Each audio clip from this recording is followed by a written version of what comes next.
ഒരു മൈക്കെടുത്ത് ഇങ്ങോട്ട് പറഞ്ഞു മാറി നിന്ന് എന്താ പറഞ്ഞേ?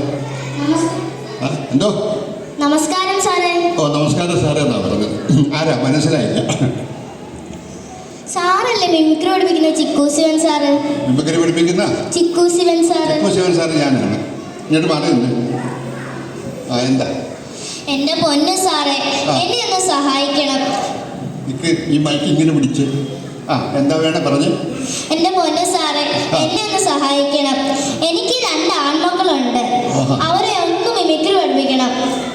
വീട്ടിൽ ഏത് സമയത്തും മിമിക്രി അവര്. 2 വാ തുറന്ന മിമിക്രി അല്ലാതെ ഒരു അക്ഷരം മിണ്ടില്ല. കണ്ടോ ഇതാണ്. എന്താ പേരെന്താ? കുഞ്ചി. എന്താ? കുഞ്ചി. ഓ അതായിരിക്കും പറയും കുഞ്ചി. മനസ്സിലായി. മാറി നിന്ന്. അപ്പൊ കുഞ്ചിയമ്മയ്ക്ക് ഇപ്പൊ എന്താ ആവശ്യം? മക്കളെന്ത് ചെയ്യും? മക്കളെ മിമിക്രി പഠിപ്പിക്കണം സാറേ. അതെ, അവരെന്ത് ചെയ്യും? അവര് പുറത്തേതാണ് ശബ്ദം കേട്ടോണ്ട് അവിടെ തന്നെ നിൽക്കുക സാറേ. അവര് വല്ലതും ചെയ്യുമോന്നോ? അവര് മിമിക്രിയിൽ സകലകലാവല്ലഭന്മാരാ. കുഞ്ചിയമ്മയുടെ 2 മക്കളും മിമിക്രിയിൽ സകലകലാവല്ലഭന്മാരാ.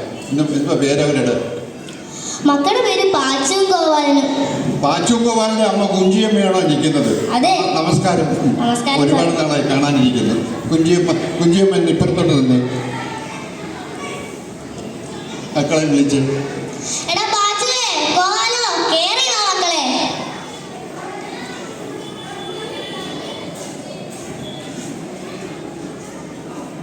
അങ്ങോട്ട് മാറി നിന്ന്. പാച്ചു ഇതാരാ? പാച്ചു ഏതാ? പാച്ചു അത് ഗോപാലനുണ്ട്.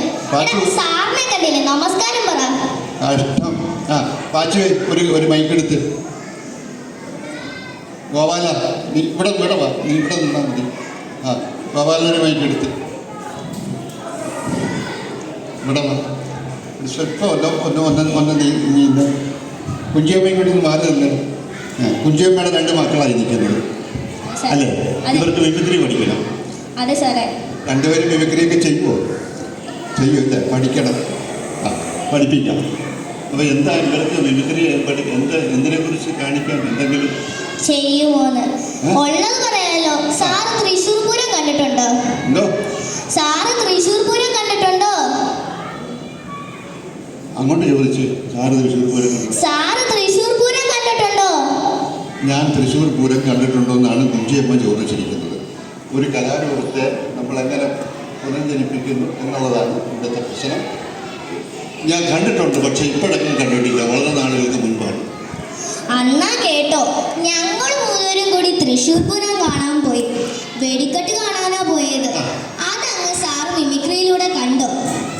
അവിടെ ചെന്നപ്പോഴേ അറിയുന്നേ വെടിക്കെട്ടിന്റെ സമയം മാറ്റി. വെടിക്കെട്ടിന്റെ സമയം ഇപ്രാവശ്യം മാറ്റിക്കോ തൃശ്ശൂർ പൂരത്തിൽ പ്രശ്നങ്ങളുണ്ടായിരുന്നു ആണല്ലേ? ഇങ്ങോട്ട് മാറി ഇവിടെ നിന്ന്. നീ അങ്ങോട്ട് മാറി നിൽക്കുക. കുഞ്ചും പാച്ചും നല്ല ഫസ്റ്റ് പാർട്ടിയായിരുന്നു. അപ്പോൾ ഈ പറഞ്ഞതുപോലെ ശരിയാണോ? ആണോ? വെടിക്കെട്ട് കാണാൻ പോയിട്ടൊന്നും കാണില്ല. എന്തെല്ലാം കണ്ടു? പിന്നെ സാറേ, പിന്നെ എവിടെയെങ്കിലും ഒന്ന് കിടക്കണ്ടേ? അപ്പൊ ഞങ്ങൾ ആ കടൽപ്പുറത്ത് പോയി കിടന്നു. പക്ഷെ അവിടെ കിടന്നുകൊണ്ടിരുന്നപ്പോ എങ്ങനെയായിരുന്നു ആ തിരമാലയുടെ ശബ്ദം? എടാ ഗോപാല, ആ തിരമാലയുടെ ശബ്ദം എങ്ങനെയായിരുന്നടാ?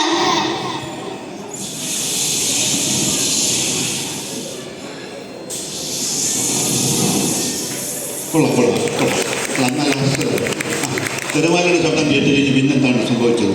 സാറേ, ഞങ്ങള് പിന്നെ വെട്ടം വീണപ്പോഴേ എഴുന്നേറ്റത്. ചുറ്റും നോക്കിയപ്പോ എന്നതാ ഒരു കൂട്ടം പട്ടികള്. അതെ സാറേ, കടപ്പുറത്ത് പട്ടികള്. അവറ്റകളുടെ കൊറേന്ന് കേക്കണം. എടാ പാച്ചുകുട്ട, ആ കൊറേന്ന് കഴിപ്പിച്ചു കൊടുത്തേ.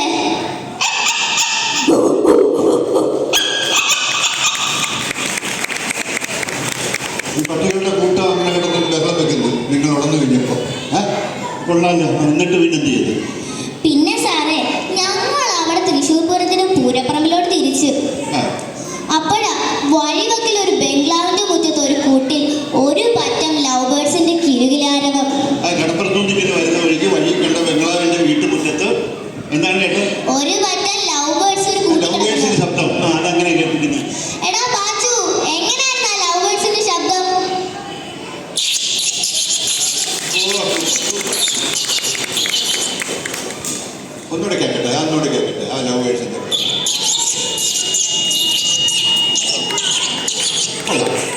അത് കേട്ടു. അപ്പോഴാ കുറെ കുരുവികളും കൂടി അങ്ങ് ചെലച്ചത്. പാച്ചു, അപ്പോഴാ കുറെ കുരുവികളും കൂടി അങ്ങ് ചെലച്ചത്. അവിടെ തന്നെ അതെ.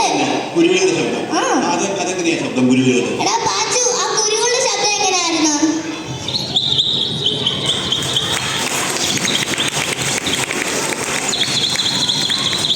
സൂപ്പർ സൂപ്പർ ആയിട്ടുള്ള അത് കൊള്ളാം. മുഴുവൻ പിന്നെന്താ? തൊട്ടപ്പുറത്തെ മരക്കൊമ്പിൽ ഇരുന്ന കുയിൽ അപ്പോഴത്തേക്ക് അങ്ങ് നീട്ടി വിളിച്ച്. മരത്തിന്റെ മുമ്പിൽ ഇരുന്നുകൊണ്ട് കുയിൽ നീട്ടി വിളിക്കുന്നത്. ആ, സാറേ. അതാരാണ്? എടാ ഗോപാല, ആ കുയിലിന്റെ ശബ്ദം എങ്ങനെയായിരുന്നു?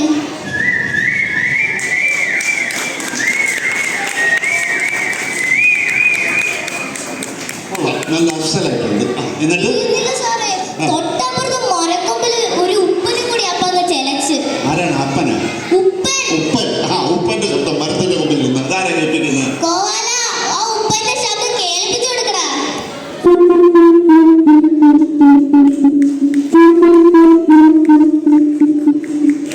കൊള്ളാം കൊള്ളാം കൊള്ളാം കൊള്ളാം. പോട്ടെ. ഇനി എന്താ പിന്നെന്തിനുണ്ടു? സാറേ, പിന്നെ അപ്പോഴാണ് ഒരു ചായ കുടിച്ചാൽ കൊള്ളാന്ന് വിചാരിച്ചത്. കടപ്പുറത്ത് നടന്ന് വരുന്ന വഴിക്ക് ഒരു ചായ കുടിക്കാൻ തോന്നിയപ്പോ എന്ത് ചെയ്തു? നോക്കിയപ്പോ വഴി വക്കിലൊരു തട്ടുകടയുണ്ട്. അവിടുത്തെ വലിയമ്മയാണെങ്കിൽ ആടിനെ കറക്കാൻ പോകുന്നു. എടാ പാച്ചുവേ, എങ്ങനെയാണ് ആടിന്റെ ശബ്ദം?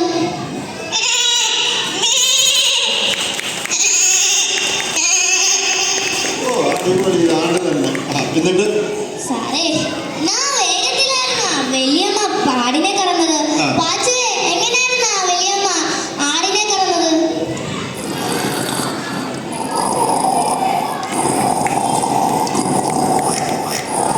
കൊള്ളാം കൊള്ളാം. എന്നിട്ട് പാല് കറന്ന് വന്നിട്ട് അവര് ചായക്കുള്ള വെള്ളം അടുപ്പടുത്ത് വെച്ച്. പിന്നെ തീപ്പെട്ടി ഉണ്ടോന്ന് അറിയാൻ തീപ്പെട്ടി പെട്ടിയെടുത്തതും കുലുക്കി. തീപ്പെട്ടി എടുത്ത് കുലുക്കി.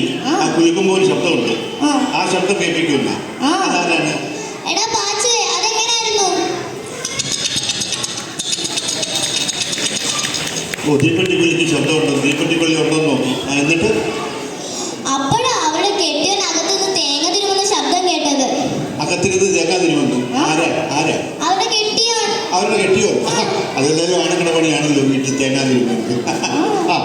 അപ്പൊ എങ്ങനെയാണ് തേങ്ങ തിരുമുന്നത്? അപ്പൊ പാച്ചു, അതും കൂടി അങ്ങ് സാറിനെ കേൾപ്പിച്ചു കൊടുത്തേ.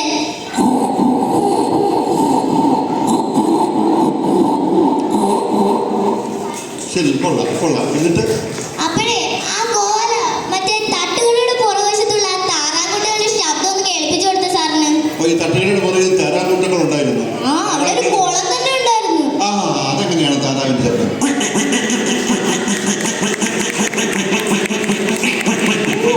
Super super super. എന്നിട്ട് ചായ കുടിച്ചിട്ട് അവിടുന്ന് പോയി. പിന്നെ അവിടെ ശബ്ദമൊക്കെ കേട്ടോണ്ട് നിന്നാ മതിയോ സാറേ? പോരാ പോരാ പോരാ. കുഞ്ചിയമ്മ ബാക്കി പറ. പിന്നെ അവിടെ ആ പൂജത്തിന്റെ അവിടെ ചെന്നപ്പോ കൃത്യം വെടിക്കെട്ടങ്ങ് തുടങ്ങിയിരിക്കുന്നു. വെടിക്കെട്ട് കാണാനായിട്ട് നിങ്ങൾ ചെന്നു. പകലാണെങ്കിലും വെടിക്കെട്ട് കണ്ടു ഇല്ലേ? വെടിക്കെട്ട് കണ്ടെങ്കിൽ ഞാൻ വെടിക്കെട്ട്. സാറേ, വെടിക്കെട്ടെന്ന് വെച്ചാൽ ഇതാണ് വെടിക്കെട്ട്. മക്കളെ, ആ വെടിക്കെട്ടെന്ന് സാറിനെ കേൾപ്പിച്ചു കൊടുത്തേ. കേൾക്കട്ടെ, വെടിക്കെട്ട് കേൾക്കട്ടെ.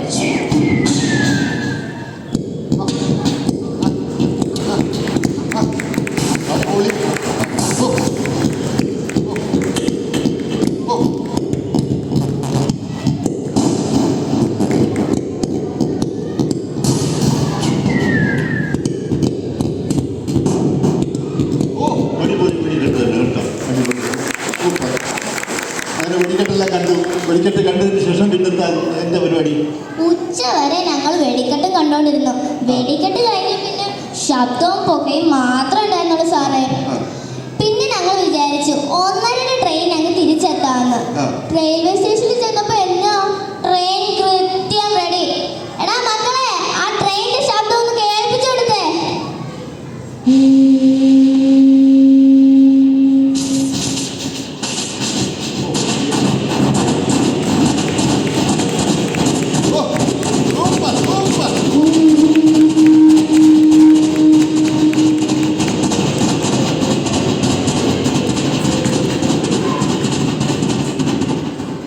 രാജഗോപാലിനും ആൾ കൊള്ളാം കേട്ടോ. മിമിക്രി നല്ല മിമിക്രി ആർട്ടിസ്റ്റുകളായിട്ട് വരുമ്പോൾ മാറ്റണം.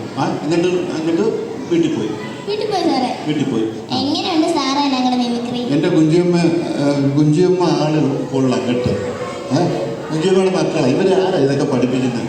എൻ്റെ പൊന്നു സാറേ, ഇവരെല്ലാം പഠിപ്പിച്ചത് ഞാൻ തന്നെയാ. കുഞ്ചിയമ്മയാണ് ഇവരെ മിമിക്രി പഠിപ്പിക്കുന്നത്. എല്ലാവരും കേട്ടോണം, ഈ കുഞ്ചിയമ്മയാണ് ഇവരെ മിമിക്രി പഠിപ്പിക്കുന്നത്. അന്നാണോ മക്കളെ? രണ്ടുപേരും കുഞ്ചിയമ്മയാണോ പഠിപ്പിക്കുന്നത്? അത് കൊള്ളാം. രണ്ടുപേർക്കും നമുക്ക് അടുത്ത മിമിക്രി ക്ലാസ്സിൽ നിങ്ങൾക്ക് മിമിക്രി പഠിക്കാനുള്ള സൗകര്യങ്ങൾ ഇത്ര ധാരാളം മതി മക്കളെ. ഇത്രയും വെച്ചുകൊണ്ട് നമുക്ക് ഒരു സൂപ്പർ മിമിക്സ് ആർട്ടിസ്റ്റുകളായിട്ട് മാറണം കേട്ടല്ലോ. അങ്ങനെയാണ് നമ്മൾ പഠിക്കേണ്ടത്.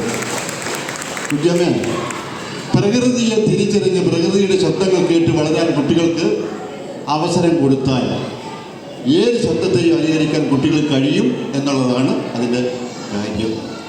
കാരണം പ്രകൃതിയിലെ ശബ്ദങ്ങൾ കേട്ട് തിരിച്ചറിയാൻ കുട്ടികൾക്ക് സമയവും സന്ദർഭവും ഉണ്ടാക്കി കൊടുക്കേണ്ടത് അധ്യാപകർക്കും മാതാപിതാക്കൾക്കും ഒരുപോലെയാണ്. അതെ സാറേ, നമ്മൾ ഈ പ്രകൃതിയെ കണ്ടിരുന്ന് പഠിക്കണം. അതാണ് ഏറ്റവും വലിയ വിദ്യാഭ്യാസം. ഈ പാഠപുസ്തകത്തിലൊന്നും അധികം സത്യത്തിലുള്ള വിദ്യാഭ്യാസം അല്ല. പാഠപുസ്തകത്തിലേക്കാൾ കൂടുതൽ കാര്യങ്ങൾ പ്രകൃതിയിലുണ്ടെന്നാണ് ഈ കുഞ്ചി അമ്മയുടെ അഭിപ്രായം. ഏതായാലും അമ്മയുടെ മക്കളെ മിമിക്രി പഠിപ്പിക്കുന്ന കാര്യം ചിക്കൂസ് കളി നേറ്റിരിക്കുന്നു കേട്ടല്ലോ. സൗകര്യം പോലെ ഒരു ദിവസം വന്ന് നമുക്ക് ചെയ്യണം. ഓക്കെ, നമസ്കരിച്ചിട്ട് പാടാ. മാതാപിതാ ഗുരു ദൈവം എന്നല്ലേ പ്രമാണം?